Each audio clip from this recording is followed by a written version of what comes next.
चर्चा कर रहे हैं शेयर बाजार के दशा और दिशा के ऊपर। और ब्रेक पे जाने से पहले कई सारे पहलू निकल कर सामने आए, लेकिन अब कोशिश करेंगे अपने पैनलिस्ट से ये जाने कि आखिर अगर आपको पैसा लगाना तो कौन सा सेक्टर सबसे बेहतर यहाँ पे दिख रहा है। शुरुआत अनु सिंघल सर आपसे मैं करना चाहूँगा। आईटी सेक्टर, जिसका एक समय था कि आईटी से हर कोई दूर रहता था, एआई के सुनामी की वजह से सब डरे हुए थे, लेकिन पिछले कुछ महीनों से या फिर कुछ हफ्ते से आईटी सेक्टर में एक ठहराव सा दिखा है, थोड़े से एक कह सकते हैं मजबूती दिख रही है। और आपने काफ़ी पहले इसका इशारा भी किया था। तो अभी आप आईटी सेक्टर को कैसे देख रहे हैं? माना जाए कि आईटी सेक्टर के बुरे दिन खत्म हो गए, अब किसी को पैसा लगाना तो लगाएं। देखिए, आईटी पर तो हम बुलिश हुए थे जब इंडेक्स 27,000 पर था लक्ष्मण जी, वहाँ से 31,000 का मूव आ चुका है। अब मेरा व्यू आईटी पर बहुत क्लियर है। अब आप आईटी में वन वे बुलिशनेस नहीं रख सकते जो हमने 27,000 पर लिया था, क्योंकि अभी भी ये कहना बहुत मुश्किल है। अभी भी Nifty IT 200 day moving average भी क्रॉस नहीं कर पाया है, तो अभी भी ये कहना बहुत मुश्किल है कि ये एक बेयर मार्केट रैली है या एक नई रैली की शुरुआत है।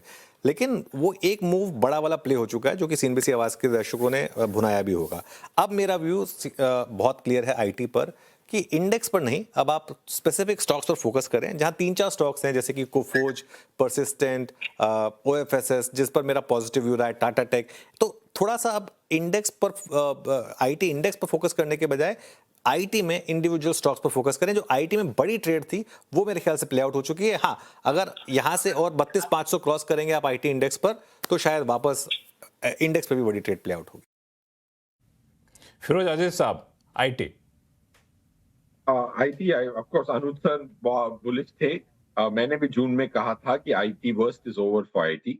आई थिंक हमारा जनरली हम जो भी सेक्टर देखते हैं, ऑफ कोर्स बहुत सारे दिग्गज हैं पैनल पे, दे मोर क्वालिफाइड ऑन सेक्टर्स। हम ये देखते हैं कि भाई निफ्टी को कौन 3-4% से आउट परफॉर्म कर सकता है पर एनम। हम शॉर्ट टर्म रैलीज नहीं देखते। तो आई थिंक आईटी का जो आउट परफॉर्मेंस हमने 3 साल का 4%, 5% ऑन निफ्टी पर एनम सोचा था, that's practically happened in a month and half. तो अब इतनी ज्यादा उम्मीद नहीं करनी चाहिए आईटी से, बट फिर भी 2-3% का अल्फा एक्सेस रिटर्न, अल्फा नहीं एक्सेस रिटर्न आ सकता है per annum compounded on Nifty, over Nifty, from Nifty IT. Sudeep sir, Anuj sir ने कहा कि आईटी पे इंडेक्स पे नहीं जाना है, स्टॉक स्पेसिफिक रहना है। आपके हिसाब से स्टॉक स्पेसिफिक रहने पे मिड कैप पे जाएं कि लार्ज कैप पे जाएं? क्योंकि भरोसा लार्ज कैप देता है, मिड कैप रिजल्ट देता है।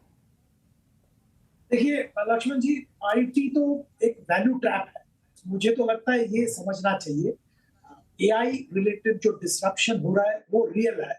एआई शेयर का वैल्यू क्या है, वो बबल है नहीं है, वो सब अलग डिस्कशन है। बट एआई जो डिसरप्शन कर रहा है आईटी एनेबल सर्विसेज कंपनीज के लिए, जो कि इंडिया के सारे कंपनीज हैं, वो रियल है। अब वो डिसरप्शन से बाहर कौन कैसे आएगा वो टाइम समय बताएगा। तो मुझे तो लगता है ओवरऑल आईटी अवॉइड। हाँ ठीक है, शॉर्ट टर्म में कहीं थोड़ा बढ़ सकता है, करेंसी डिप्रिशिएट हो गया, प्रॉफिट थोड़ा ज्यादा आ गया क्योंकि उसका बेनिफिट इनको मिलता है, अच्छा डिविडेंड डिक्लेयर किया, मतलब ये सब चलता रहेगा।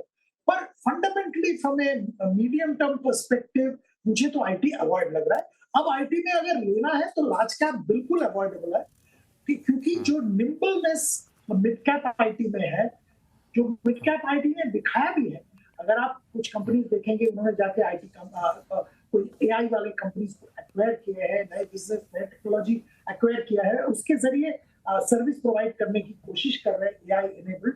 तो ये सब कंपनीज में ध्यान देना चाहिए। तो mid cap IT select stocks can be looked at, but otherwise generally IT is an avoid. Pankaj Jain साहब,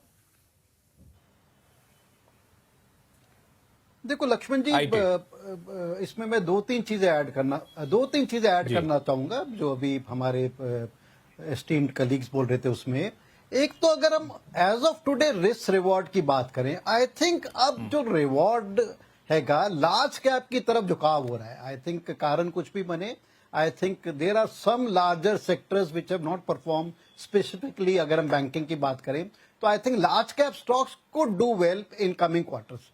अगर स्पेसिफिकली आईटी की बात करें तो आईटी में मेरे को लग रहा है कि जिस तरह से मूवमेंट हमने पिछले 4-5 हफ्तों में देखी है, आई थिंक अब एक एंकरेजिंग सिग्नल्स आ रहे हैं। और उसके एंकरेजिंग सिग्नल्स का जो एक हमें एक और ट्रिगर पॉइंट हमें देखने को मिला था जब Q1 के रिजल्ट्स आए थे, और आईटी कंपनीज के सबसे शुरू में आ जाते हैं।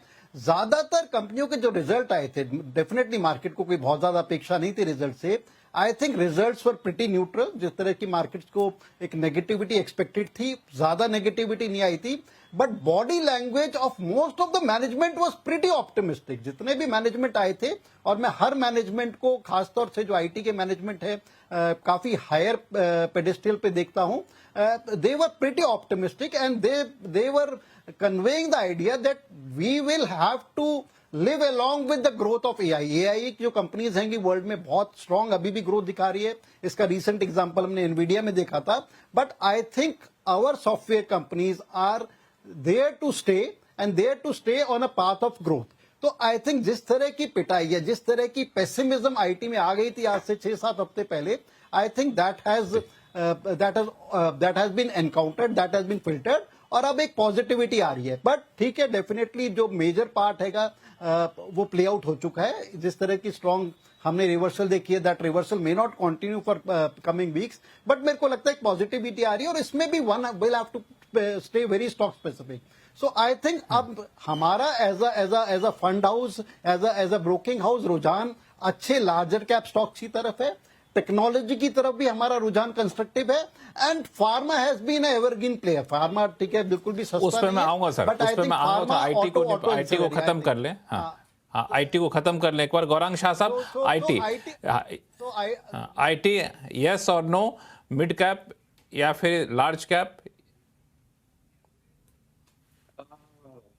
इस पर लेकिन आईटी अभी जिंदा है और सांस ले रहा है, और शायद अभी जिंदा है और शायद अपने आप को सक्षम रूप से आगे दौड़ लगाने के लिए तैयार कर रहा है। कुछ चीजें 2 या 3 पॉइंट रखता हूं, और एक दो कंपनियां बता दूंगा ताकि दर्शकों को जो उलझन है वो सुलझ जाए अगर वो निर्णायक तरीके से निवेश करेंगे। पहले तो जो अभी बात कर रहे थे जैन साहब पहले तिमाही के नतीजे की, हाँ टिप्पणियां बहुत मजबूत थी। और एक बात, आईटी में क्षेत्र के जो पहली तिमाही के नतीजे आए थे लक्ष्मण भाई, एआई का योगदान पिछले तिमाही से बेहतर था, और ये आगे जाके और बढ़ेगा, क्योंकि पहली तिमाही के नतीजे से पहले और उसके बाद काफी कुछ कंपनियों ने एआई कंपनियों का अधिग्रहण किया है, चाहे वो नॉर्थ अमेरिका में हो या यूरोप में हो, क्योंकि मूल्यांकन डिस्ट्रेस सेल के रूप में मूल्यांकन बहुत आकर्षित है। तो एक प्रश्न ये भी उठता था कि भाई कैश इतना बैलेंस शीट पे तो इस्तेमाल क्यों नहीं करे, तो अब वो इस्तेमाल हो रहा है। जहां तक कंपनीज का प्रश्न है, तो मैं बेस ऑफ द पिरामिड से शुरू करता हूं, यानी कि स्मॉल कैप, मिड कैप और फिर लार्ज कैप। 2 विकल्प, केपीआईटी टेक और साइंस लिमिटेड छोटी कंपनियों में। मझौली कंपनियों में अभी नाम आया था कोफोर्ज का, वहां पर खरीदारी की राय है। बिल्कुल स्पेसिफिक। फिरोज अजीज साहब, आईटी से अलग हटें, एक सेक्टर जिसको मैं भी थोड़ा बहुत पॉलिसी लेवल से ट्रैक करता हूं वो है डिफेंस सेक्टर। डिफेंस सेक्टर में पीएसयूज को लोग बड़े उत्साहित रहा करते थे, लेकिन मेरा सवाल ये है कि पिछले कुछ दिनों से सरकार जिस तरीके से डिसीजन ले रही है, प्राइवेट सेक्टर के जो डिफेंस कंपनियां हैं उनको भी चाहती है कि कदम से कदम मिला के चले। तो डिफेंस सेक्टर को लेके आपका नज़रिया क्या कहता है, और डिफेंस में प्राइवेट पे अब फोकस किया जाए? डिफेंस पीएसयू के दिन लग गए क्या अब? मेरे हिसाब से लक्ष्मण जी, आई थिंक डिफेंस में जो टेक्नोलॉजी ट्रांसफर की बात हुई थी, मिसाइल्स की, आई थिंक वो एक बहुत स्ट्रक्चरल चेंज है।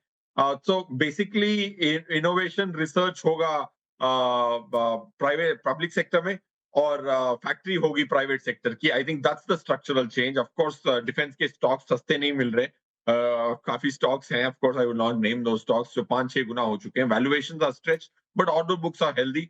सो मेरे हिसाब से उसमें जरूर प्राइवेट सेक्टर में ही फोकस करना चाहिए। PSUs I would focus on private. रहा सवाल आईटी का, एक और पॉइंट कहना चाहूंगा। सो आईटी में काफी सारी कंपनीज अपने आप को रिपोजिशन कर रही हैं यूएस में। फॉर एग्जांपल डेल ने अपने आप को रिपोजिशन किया। 150-130 का शेयर था एक साल पहले, आज 464 का डॉलर्स का एक शेयर है। उन्होंने रिपोजिशन किया themselves as an AI hardware provider and cloud से compete किया। सो I think India will also transform itself. IT में लास्ट मूवर एडवांटेज होगा, फर्स्ट मूवर एडवांटेज की सब बात करते हैं। Whenever there is a huge change and transformation on an industry, a last mover learns from competitions mistake, वो कर पाएगी। Of course, I think IT is structurally good, and defense में private की तरफ झुकाव रहेगा। प्राइवेट की तरफ झुकाव रहेगा। Sudeep sir, defence private, defence पहले यस और नो आपकी तरफ से, और यस तो प्राइवेट या पब्लिक। चूँकि प्राइवेट में एक और चीज़ जोड़ दूँ कि अभी मिसाइल सिस्टम जो ट्रांसफ़र करने की बात की गई DRDO से, इसके अलावा एक और घटना हुई थी, पहले पॉलिसी डिसीजन हुआ था एडवांस मीडियम कॉम्बैट एयरक्राफ्ट एमका के लिए, जिसमें डिफेंस PSU का एक मोनोपोली था, लेकिन फिर हुआ कि उसमें प्राइवेट कंपनियों के साथ भी आप साझेदारी कर सकते हो। धीरे धीरे प्राइवेट को सरकार पुश कर रही है। जी बिल्कुल ठीक कह रहे हैं लक्ष्मण जी, और इसमें मेरा तो ध्यान प्राइवेट इलेक्ट्रॉनिक्स पे ध्यान देने के लिए सलाह देता हूं। पर एक सलाह सबसे बड़ी मुझे लगता है इसमें है कि डिफेंस में अगर आप निवेश कर रहे हैं तो लंबी अवधि का सोचिए, क्योंकि देखिए प्राइस जैसे ही कुछ ऑर्डर आता है प्राइस बढ़ता है, वो आपका नसीब ठीक है तो आपको अच्छा मिल गया शॉर्ट टर्म में। पर अगर आप सही तरीके से निवेश करना चाहते हैं तो थोड़ा लंबा नजरिया बनाइए और डिफेंस क्षेत्र में तभी निवेश करिए। गौरांग शाह साहब 15 सेकंड आपके पास, पंकज जैन साहब 15 सेकंड आपके पास। गौरांग शाह साहब पहले आप। पाबंद कर देते आप 15 सेकंड की बात करके, जब इतना रोमांचक क्षेत्र की बात करते हैं। लेकिन हाँ, रक्षा क्षेत्र में मैं ये इतना कहना चाहूंगा लक्ष्मण भाई, काबिल कंपनियों में करें, चाहे वो सरकारी हो या निजी क्षेत्र की हो। काबिल का मतलब होता है जिसके पास अनुभव हो, जिसके पास टेक्नोलॉजी हो, जिसके पास रिसोर्सेज हो, मैन पावर हो, और आखिर में उस ऑर्डर बुक को जमीनी स्तर पर लागू करके आय और शुद्ध मुनाफे में तब्दील करने के लिए। और 3 से 5 साल का नजरिया रखेंगे तो ज्यादा बेहतर होगा, क्योंकि समय लगता है इन सब इक्विपमेंट्स को बनाने के लिए, प्रोटोटाइप और फिर मास स्केल प्रोडक्शन। बिल्कुल, आपने संक्षिप्त में जितनी बातें कह दी ना, उतने पे तो 1 घंटे का शो किया जा सकता है। पंकज जैन साहब, डिफेंस। देखो लक्ष्मण जी, देखो डिफेंस के स्टॉक्स एक तो बिल्कुल भी सस्ते नहीं है, और इसके अंदर एक चीज और है, जो रिजल्ट्स होते हैं या जो इनके रेवेन्यू होते हैं कई बार काफी लंपी हो जाते हैं। सो आई थिंक वो भी एक कंसर्न की बात है। So defence would be part of my portfolio, but current valuations पे मैं काफी एक थोड़ा सा कॉशियस रहूंगा। और रहा कि प्राइवेट सेक्टर में रहना चाहिए या PUC सेक्टर में रहना चाहिए, I think without naming any companies, I think दोनों ही क्षेत्र में काफी अच्छी अच्छी कंपनी है। So as of now in today's valuations I am not very gung ho on defence stocks. I am still pretty cool about pharmaceuticals, still pretty cool about auto ancillary metals as a sector. I think वहां पर अभी भी चुनिंदा अच्छे stocks available हैं। Definitely valuation जहां जहां अच्छे स्टॉक्स हैं एक्सटेंडेड हो गई है। सो मैं इन सेक्टर्स में वैल्यूएशन थोड़ी सी गिरती हैं तो ज्यादा मैं ऑप्टिमिस्टिक रहूंगा rather than defence. Defence is definitely part of the portfolio, but मेरे को लगता है अभी वैल्यूएशन थोड़ी सी एक्सटेंडेड है। हालांकि इसीलिए आप लोगों से पूछा था कि वैल्यूएशन चार्ट, कंपनी के रिजल्ट, इन सब चीज़ों को आप देख लें, क्योंकि पॉलिसी लेवल पर मैं देखता हूं तो मुझे लगता है डिफेंस को लेके एक बड़ा कह सकते हैं दायरा खुल रहा है। अब तक हम लोग आत्मनिर्भरता की बात करते थे, अब हम लोग एक्सपोर्ट के सेक्टर में आगे बढ़ना चाहते हैं। अब पूरी दुनिया में देख रहा हूँ कि एक तरह से अब डिफेंस पे फोकस हो रहा है, हर कोई अपने आप को सुरक्षित रखना चाहता है, कोई अमेरिका पर निर्भर नहीं रहना चाहता है। तो इस वजह से मैंने ये सवाल पूछा, ताकि इसमें हलचल पॉलिसी के लेवल पर काफ़ी कुछ दिख रहा था। चलिए, आप सही मेहमानों को बहुत बहुत धन्यवाद अपना कीमती समय निकालने के लिए। आवाज़ अड्डा फिलहाल इतना ही। देखते रहिए CNBC आवाज़। नमस्कार।